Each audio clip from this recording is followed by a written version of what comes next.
안녕하세요. 개인 투자자분들의 멘토 프로페서 킹입니다. 8월 21일 기술적 분석이 좋은 모닝 브리핑 출발해 보도록 하겠습니다. 자, 일단 미국 시장은 어제 이어서 다시 좀 밀려내리는 모습인데, 다만 이제 결과적으로 하락했지만 어떤 밑꼬리가 굉장히 긴 흐름이 남았기 때문에 딱히 그렇게 하락해 보이지 않는 그런 모습들을 만들고 있습니다. 어떤 큰 이슈가 발생을 했느냐, 그런 흐름들은 아니고 결국은 AI 반도체가 전반적으로 조정을 받으면서 시장이 좀 밀려내리는 모습. 특히나 이제 오픈 AI CEO인 샘 알트먼이 이제 AI 버블에 대해서 좀 이야기를 하면서 누군가는 이제 뭐 사다리 걷어차기가 아니느냐. 왜냐면 이제 본인 회사는 그 많은 투자를 받아 놓고서 이 투자들이 버블이라고 이야기를 하다 보니까 뭐 그런 이제 왈가왈부한 이야기들이 많이 나오고 있는데, 중요한 거는 이전에도 이야기 드렸지만 AI 반도체 전반적으로 봤을 때는 분명히 고평가는 맞다라고 봅니다. 물론 꾸준히 수익을 내고 성장성을 좋게 만들고 있지만 이 속도로 최소한 3년 이상 계속 가야 된다라는 최소한 그런 전제들이 붙는 밸류에이션이 붙어 있기 때문에 사실 부담이 가는 것은 맞다라고 보고 있고, 더군다나 이전 고점을 넘어가면서 제대로 밟은 적이 없기 때문에 그동안 이제 어떻게 보면 매그니티 P7 중심으로 해가지고 올라갔던 시세를 한 번 정도는 죽여놓을 필요가 있다. 그런데 마침 이제 어떤 핑계거리들이 좀 생긴 거죠. 이렇게 보는 게 좋다라고 보고 있고, 다만 이런 과정에서 좀 주의할 거는, 물론 이제 다시 반등해서 신고가를 바로 올라갈 수도 있겠지만 어제보다 싸다라는 개념으로 접근하기는 좀 만만치 않지 않을까.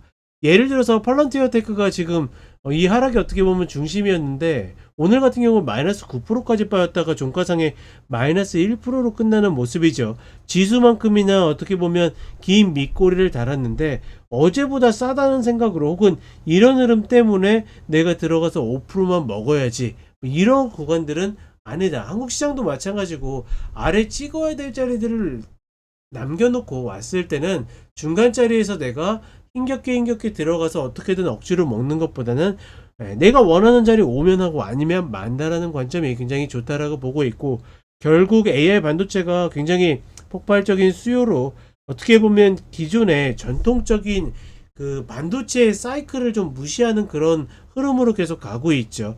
과연 이제 어느 정도 산업이 성숙도가 들어섰을 때, 혹은 그게 당장이 아니더라도 그것들이 예측됐을 때 과연 전통적인 반도체처럼 사이클을 탈 것인지, 아니면 전기차처럼 캐즘 현상이 진하게 와가지고 성장성 다음에는 또 깊은 눌림이 올지, 뭐 이런 부분들이 좀 개인적으로도 궁금한 부분이라고 보고 있고, 어찌되었거나 최근에는 그렇다고 하죠. AI 반도체 관련해 가지고 작은 기술만 있어도 어마무시한 투자자들이 이제 달라붙어 가지고 굉장히 고평가가 된다라고 이제 샘 알트먼이 그런 이제 이야기를 했었는데, 그런 흐름들이 과연 시장에 어느 정도 영향을 미칠지.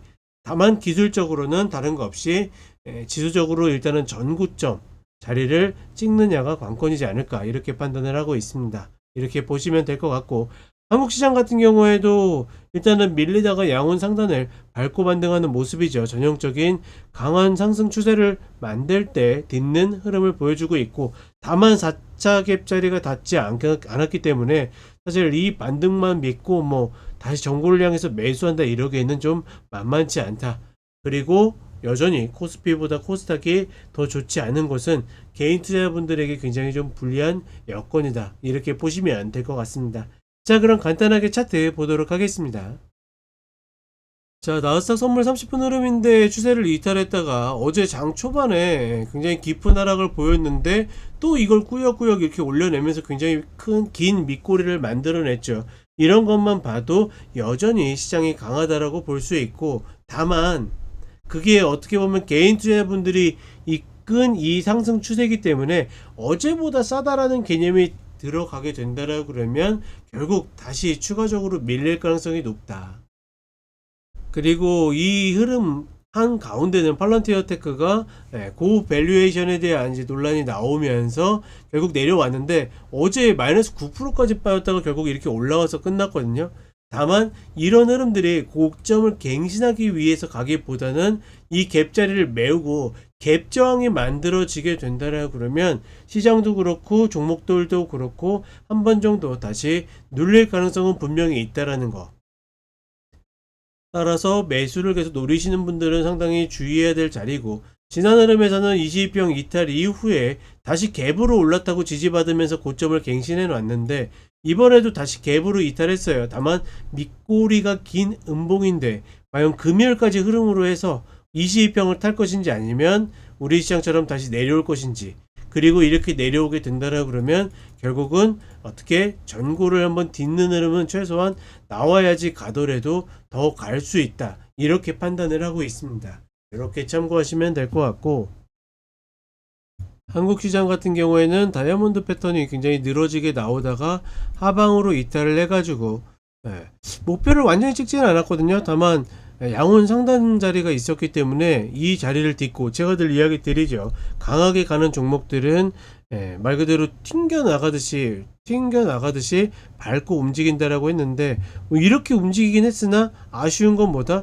역시나 여기에 만들어진 4차 갭자리를 한번 밟아야지 단타를 노리시는 분들, 혹은 지금 지루함을 견디시지 못하는 분들이 최소한 한 번 정도 시도해볼 만한 자리가 만들어질 텐데 그런 흐름들이 만들어지지 않았다라는 것은 어떻게 보면 조금 아쉬울 수 있다. 다만 미국 시장하고 맞물린다라 그러면 단순히 기술적으로 여기를 밟았다고 해서 쫓아가기보다는 내가 원하는 자리를 기다리는 것이 맞다라고 보고 있고, 역시나 코스닥이 좀 더 좋지 않다라는 거, 이게 조금 더 좋아야지 개인 투자분들이 좀 더 좋다라는 거, 이 정도로만 인지를 하시면 좋을 것 같습니다.